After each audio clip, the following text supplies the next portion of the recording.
The birth of an unlikely revolution. Lagos, 1992. The streets were loud, with the hum of yellow danfus and the shouts of traders at Alaba market. Between stalls stacked with cassette tapes, radios, and fake designer shirts, a quiet revolution was taking shape. It didn't begin in a studio or with a film grant. It began with a man named Kenneth Nebu, a trader who sold blank VHS tapes imported from Taiwan. One humid afternoon, frustrated by slow sales, Kenneth had an idea that would change African cinema forever. He thought, what if I record something on these tapes, something people want to see? Nigeria was hungry for stories, for films that looked and sounded like them. The television industry was slow, and cinema halls were dying after years of neglect and economic hardship. But the streets, raw, noisy, unpredictable, were alive. Kenneth grabbed a cheap VHS camera and gathered a few actors. No sound crew, no lighting setup, no budget to speak of. The story they filmed was called Living in Bondage, a cautionary tale about greed, blood money, and spiritual redemption. It was shot entirely in Igbo, with actors from local theater groups and edited using VCRs connected by cables. When the first copies hit the streets of Lagos, something strange happened. People didn't just buy the tapes, they devoured them. Families huddled around small box TVs, mesmerized by a story that felt too close to real life. In weeks, Living in Bondage spread from city to city, from Lagos to Onitsha, from Port Harcourt to Enugu. The film sold hundreds of thousands of copies, far beyond Kenneth's imagination. For the first time, Africa had created a film not for the theaters or film festivals, but for the people directly. Nollywood, though the name didn't exist yet, had been born. But in that birth came chaos, no rules, no unions, no studios. Just a generation of hustlers, storytellers, and dreamers armed with borrowed cameras and burning ambition. The streets of Nigeria had turned into a film set. At Alaba market, traders saw what Kenneth had done and smelled opportunity. Suddenly, every street corner had a producer, every neighborhood had an actor. In dimly lit rooms and backyard sets, films were being shot on shoestring budgets and sold straight to the masses. The stories were rough and unpolished: witchcraft, betrayal, love, and power, but they spoke a language people understood. While Hollywood sold fantasy, Nollywood sold familiarity. And in those gritty, homemade stories lay the seed of an empire that would soon shock the world. The street studios of survival. By the mid-90s, Nigeria's streets had transformed into open-air studios. Directors shouted over the noise of traffic. Actors changed costumes in cramped apartments.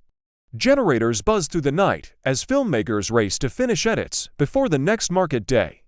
There were no film schools, no polished sets, no formal distribution networks. What existed was raw survival. The backbone of the movement was Alaba market, a sprawling maze where traders financed, produced, and distributed films like businessmen selling electronics.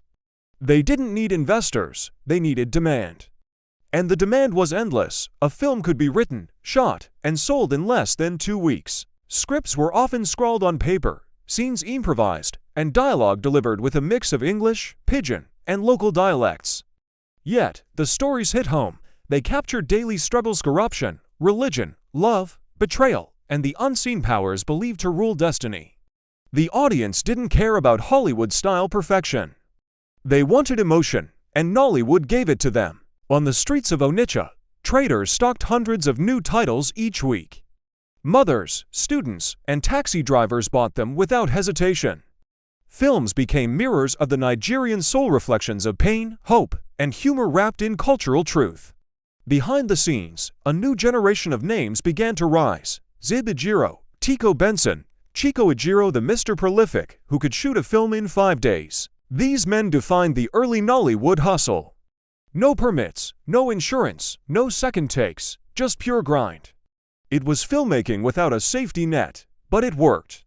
By the late 1990s, Nigeria was producing over 200 films a year, more than any other African country. The world wasn't paying attention yet, but something remarkable was happening. The streets had built an industry, and not through art grants or policy reforms, but through grit, necessity, and a hunger to be seen.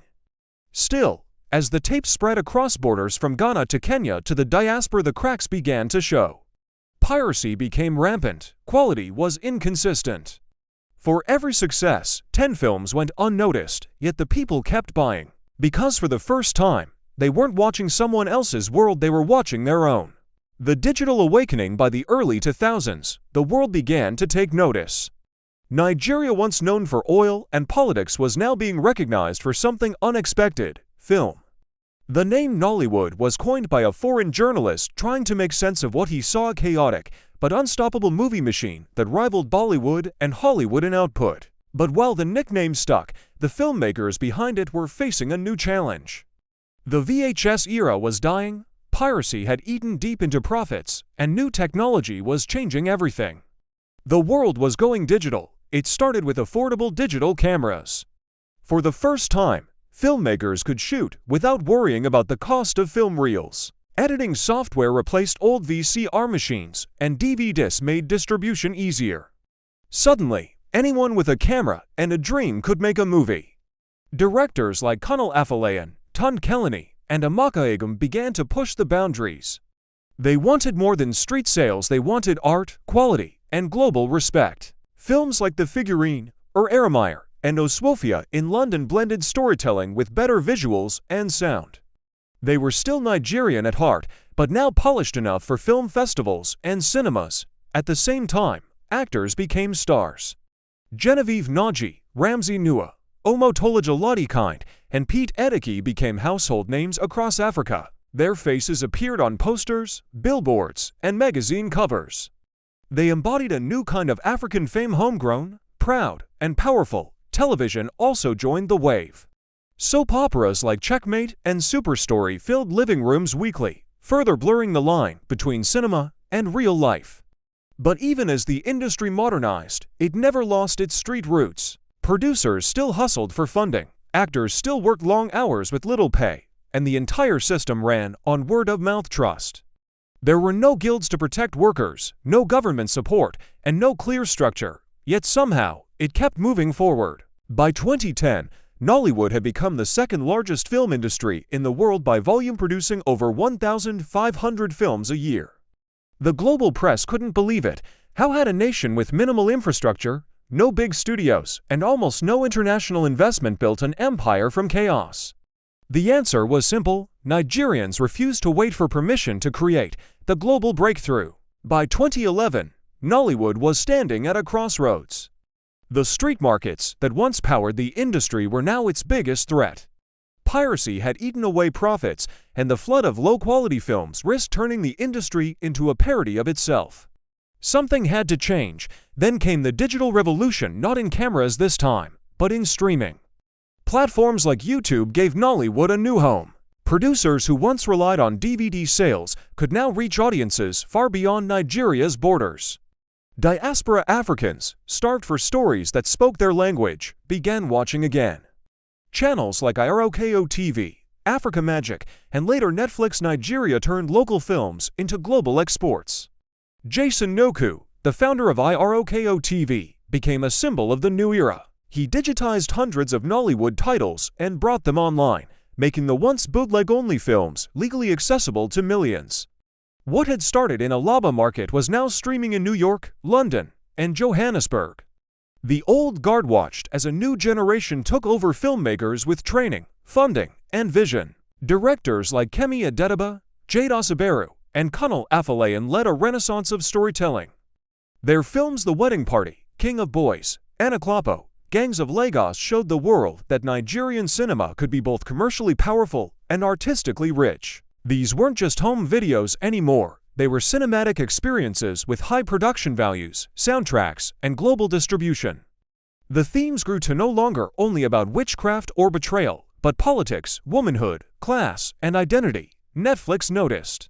In 2020, the company launched Netflix Naya, investing directly into local productions. Suddenly, Nollywood wasn't just a regional phenomenon, it was a key player in the global content market.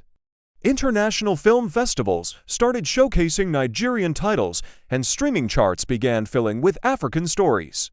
Still, at its core, Nollywood remained deeply Nigerian: improvised, emotional, fast-moving, and unapologetically bold. It was an industry built by the people, for the people, surviving where logic said it shouldn't. From Kenneth Nebu's humble VHS tapes to billion-dollar streaming deals, Nollywood's journey told a simple truth: creativity thrives when survival meets vision.